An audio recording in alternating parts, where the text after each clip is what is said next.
तक मीडिया में आपके जैसे हमारे सच्चे हितैषी हैं, तो भले ही हम संडे करें, दिल्ली में करें या अंडमान में जाके करें, आप हमारी सही बात को ज़रूर बताएंगे। तो समय का और दिन का मैं समझता हूँ कोई रेलिवेंस नहीं है दोस्त। रेलिवेंस इस बात का है कि जिस दिन मैं ये अपने दोस्तों को, डॉक्टर साथियों को, हेल्थ केयर वर्कर्स को इकट्ठा करूँगा, उस दिन आम जनता को कम से कम परेशानी। न्यूज चैनल पर जो भी वक्ता ने कहा वो उसकी अपनी राय है, जिसकी पुष्टि नेशन न्यूज इंडिया नहीं करता। धन्यवाद। परेशानी पहुंचाना मेरा मकसद नहीं है। आम जनता के हित में, आम जनता का इलाज बेहतर हो, ये हमारी मूल धारणा है। डालमिया जी, क्या कारण है कि आप लोगों को, जो आम जनता है जिसको आप दिखाना चाहते हैं, वो आपको भगवान समझती है, डॉक्टरों को भगवान समझती है, तो ये बीच का गैप, जो मारपीट का जो गैप आ रहा है, इसकी जिम्मेदारी कौन लेगा? सरकार लेंगे या डॉक्टर लेंगे? देखिए, ना तो इसकी जिम्मेदारी सरकार की है ना डॉक्टर की। आप उसको समझना पड़ेगा कि अगर आप आज से 20 साल पीछे जाएं, तो जो डॉक्टर्स का नोबल प्रोफेशन था, जिसको भगवान से के बराबर दर्जा दिया जाता था, उसमें जो गिरावट आई है, एक्चुअली में समाज में गिरती हुई हमारी गिरावट का परिचय है। हम लोग भी तो इसी समाज से आए, मरीज भी आज इसी समाज से हैं। मैं ऐसा नहीं कहूँगा कि 100% जो है वो मेडिकल प्रोफेशन की गलती नहीं है। कई बार कम्युनिकेशन गैप होता है, कई बार हमारे बीच में भी ब्लैक शीप्स हैं। मैं किसी ब्लैक शीप का यहाँ पर समर्थन करने के लिए नहीं बैठा हूँ, लेकिन मैं आपको ये अश्योर कर सकता हूँ कि मेजॉरिटी जो है, बहुमत जो है, ज़्यादा से ज़्यादा डॉक्टर जो है निस्वार्थ भाव से डॉक्टर्स जो है वो सेवा करना चाहते हैं। और एक दो अगर उसमें कोई ब्लैक शीप है तो उसके लिए आप पूरे प्रोफेशन को जिम्मेदार नहीं ठहरा सकते, नंबर एक। नंबर दो, अगर कोई डॉक्टर जानबूझकर गलती करता है या उससे गलती होती है तो आपके पास रिडेशनल सिस्टम है। उसके आपके पास सिस्टम है कि आप पुलिस थाने में जा सकते हैं, आप कंज्यूमर कोर्ट में जा सकते हैं, आप काउंसिल में जा सकते हैं। आप उस डॉक्टर को बिना टेक्निकल जानकारी के, बिना जिस चीज़ की आपको समझ नहीं है, आपके मरीज के नुकसान के बाद उसके साथ मारपीट को तो कोई भी समाज उचित नहीं ठहराएगा। और जैसा कि डॉक्टर अरुण गुप्ता और डॉक्टर विनय अग्रवाल अभी आपको बता रहे थे, at the end of the day इस वायलेंस का जो नुकसान है वो आप लोगों का नुकसान है, समाज का नुकसान है। आज मुझे ये पता होने के बाद भी, अच्छे से अच्छे क्लिनिशियंस को पता होने के बाद भी, ये केवल सर्दी जुकाम है, क्रोसिन की गोली से ठीक हो सकता है, वो आपकी सारी जांचें कराएगा। इसलिए नहीं कि उस जांचों से उसको कोई फ़ायदा है, इसलिए कि अगर वो आज जांच नहीं कराता तो कल आप ही उंगली उठाएंगे कि साहब आपने हमारी जांचें क्यों नहीं कराई, क्या हमें टाइफाइड नहीं हो सकता था, हमें डेंगू नहीं हो सकता था। इस तरह के सवाल और इस तरह की जो बाद में जो मिथ्या आरोप आपसे मेरा मतलब है जो मरीज लगाते हैं जानकारी के अभाव में, उससे बचने के लिए उस इलाज की कॉस्ट बढ़ती है। और कम्युनिकेशन गैप का जहाँ तक है, मुझे समझते हैं कि मेडिकल आज तो एजुकेशन में भी करिकुलम में अब हमारा कम्युनिकेशन स्किल्स पर बाकायदा कोर्स रखा गया। हो सकता है कुछ लोग जो है वो उस तरीके से अपनी बात कम्युनिकेट ना कर पाते हों, पर मैं एक बात हमेशा आपको कहूँगा और ज़ोर से कहूँगा कि हमारे ज़्यादातर दोस्त निस्वार्थ भाव से ही मरीजों का इलाज करते हैं। कहीं कम्युनिकेशन में कोई गैप है, मरीज़ के साथ किसी कॉम्प्लिकेशन की वजह से अगर मरीज़ के साथ कुछ डेथ या कुछ और हादसा होता है तो उसका एक रिड्यूसल सिस्टम है, उसको अपनाया जाना चाहिए। सर, देखा गया है कि डॉक्टरों की, प्रशासन की गलतियों का जो खामियाजा वो डॉक्टरों को उठाना पड़ता है। इसमें कोई नई बात नहीं है। प्रशासन की गलती का खामियाजा हर सिटीजन को, हर ग्रुप के लोगों को करना पड़ता है। इसीलिए 29 अक्टूबर को हम जा रहे हैं। जब आप अस्पताल में जाते हैं जी, तो उस डॉक्टर का काम तो केवल आपको इलाज करना है। अगर वहाँ सीटी मशीन खराब है, एक्सरे नहीं है, अगर वहाँ दवाइयाँ नहीं है, लेकिन प्रॉब्लम क्या है कि जो फ्रंट पर आदमी है वो डॉक्टर है। तो एक आम आदमी समझता है कि जो इस चीज़ का जिम्मेदार है वो डॉक्टर है, तो उसकी जो फ्रस्ट्रेशन है, उसकी जो निराशा है, उसी के भले के लिए काम करने वाले डॉक्टर पर निकलती है। तो जायज़ है ना सर, तो को ही उजागर करने के लिए 29 तारीख को हमारा ये आपने पिछले दिनों NSCI क्लब में प्रोग्राम था, तो आपने बोला था कि जो ये डॉक्टरों के साथ ये हो रही है, मारपीट हो रही है, सब चीज़ें ठीक है, हम इसका अपोज करते हैं, लेकिन क्यों हो रहा है इसके लिए हमें भी आत्ममंथन करना होगा। तो आप उस बात को भी अपनी फैक्ट्री सर हमें भी कहीं ना कहीं एग्री करना होगा। आप ही ने कहा था। देखिए सर, मैंने अभी जोर से कहा कि हम अपनी ब्लैक शीप्स का समर्थन नहीं करते, आत्ममंथन नहीं कर रहे हैं। हमारी इंटरनल मीटिंग्स में हम कहीं ना कहीं बातों पर जोर डालते हैं, चाहे वो रेजिडेंट डॉक्टर्स के साथ हो, नर्सिंग ओनर्स के साथ हो, कि कहीं हमारी ट्रीटमेंट में कोई इस तरह की गलती ना हो कि समाज में गलत संदेश जाए। आत्मचिंतन की जहाँ तक बात है, मेरे ख्याल से सुधरने का हर व्यक्ति को मौका मिलना चाहिए और कहीं पर भी आत्मचिंतन में कोई बुराई नहीं है। हमारे बीच में जो गलत लोग हैं हम उनका भी विरोध करें। सर, जो माने एक मिनट में जो सर एक बात मैं इसको कहूँगा वायलेंस तो किसी का हाँ, जवाब नहीं violence है। का। चाहे गलत हो सही हो, हाँ। हर एक सभ्य समाज में सिस्टम होता है। कंगारू कोर्ट नहीं होते किसी को पढ़ के आपने डिसाइड किया गलत, आपने पीट दिया। अगर गलत है तो भी एक सभ्य समाज में कोर्ट का सिस्टम होता है। आप जाके जाइए, वायलेंस तो किसी चीज़ का भी आंसर नहीं है, उसका तो हम लोग अपोज करते ही करते हैं। पिछले 2 साल 4 साल में कितने डॉक्टरों के साथ मारपीट हुई है, इसका कोई डेटा है आपके पास?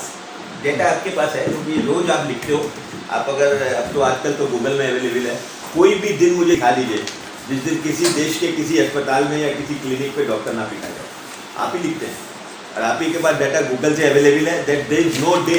हाँ, अब तो हम लोगों को आदत पड़ गई है कि गाली गलौज तो कॉमन चीज़ है, कॉलर पकड़ना तो कॉमन चीज़ है, राइट। एब्यूजिव लैंग्वेज इस्तेमाल करना तो कॉमन चीज़ है, उसको तो रिपोर्ट ही नहीं होता।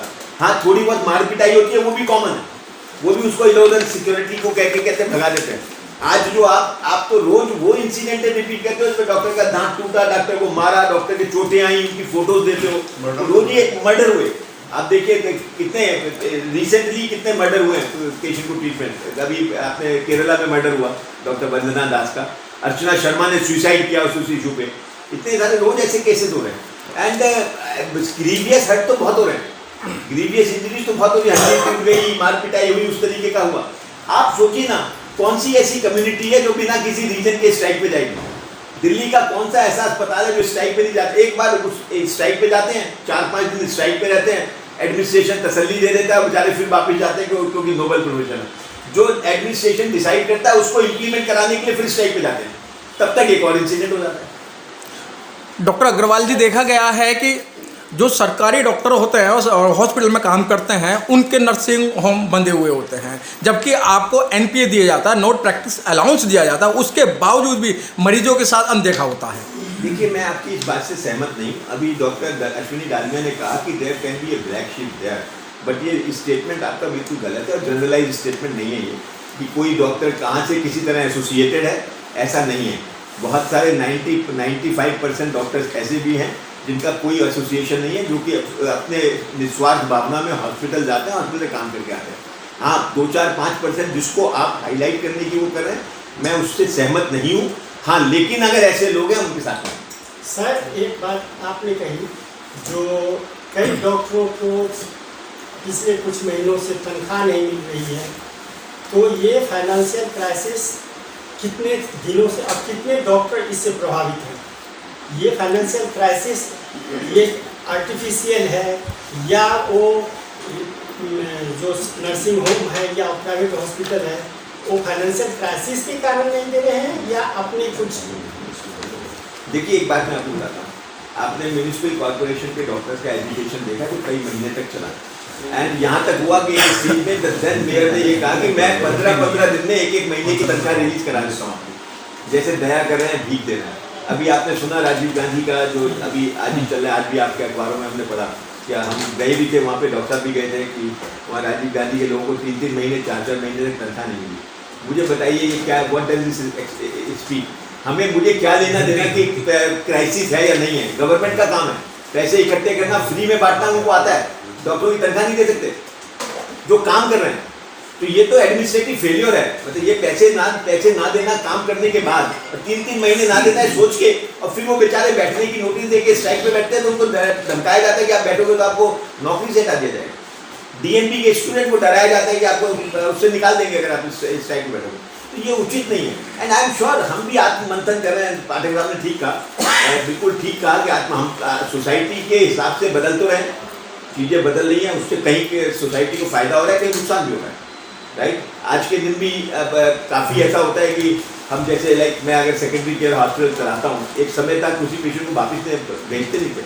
आज शक्ल देख के कहते हैं तू किसी और अस्पताल भेज दो, इसको ठीक रहेगा, बड़े अस्पताल चले जाओ, तो नुकसान पब्लिक हो रहा है। एंड तो इसलिए मुझे लगता है कहीं ना कहीं एक सिस्टम बनता जा रहा है, उस सिस्टम को गलत भी नहीं है, और जो वो सिक्योरिटी हर एक को चाहिए। मतलब हर रोज आप जब आते हैं तो डॉक्टर भगवान होता है, कोई इलाज बड़े से बड़ा डॉक्टर बुलाओ, जान बच जाती है तो जान बचनी तो भगवान ने बचाई है। किसी को ये सोचना कि एक धागे के अंदर मौत और जीवन में हुआ है, उसके बाद आ जाते हैं अरे डॉक्टर बिल तो 80,000 का बन गया, 80,000 का बिल कैसे बन गया, तो लूट मच गई। हाँ, ये मन स्थिति जो है ना, इस मन स्थिति से लड़ते हैं हम लोग हर रोज। एंड ये स्थिति धीरे धीरे आप लोग जब पॉजिटिव स्टोरी लिखेंगे, आप जब लोग इस बारे में लिखेंगे कि जैसे आप लिखे ना, आप लिखते थे कितने सारे लोग देश से बाहर जाते थे, आज कितने सारे लोग देश में आ रहे हैं। आप टेक्नोलॉजी, आप रोबोटिक सर्जरी कराए, रोबोट 16 करोड़ का कॉस्ट करता है। रोबोटिक सर्जरी की कॉस्ट कौन बियर करेगा? कोई सरकार तो सब्सिडी देती नहीं हो, तो आपसे बिजली पानी सब कमर्शियल ले रही है, हाउस टैक्स भी डबल कर दिया, हर चीज जहाँ मौका मिलता है। अब तो बोर्ड भी आप कितना लिखेंगे वो भी बताएंगे, हमें उसके भी पैसे लेंगे। हर चीज कल हमें बताएंगे, शायद ये लाल कमीज पहनी है पाठक जी ने, लाल पहनेंगे तो पैसे लगेंगे। ये सिचुएशन आ गई, सही बता रहा हूँ मैं।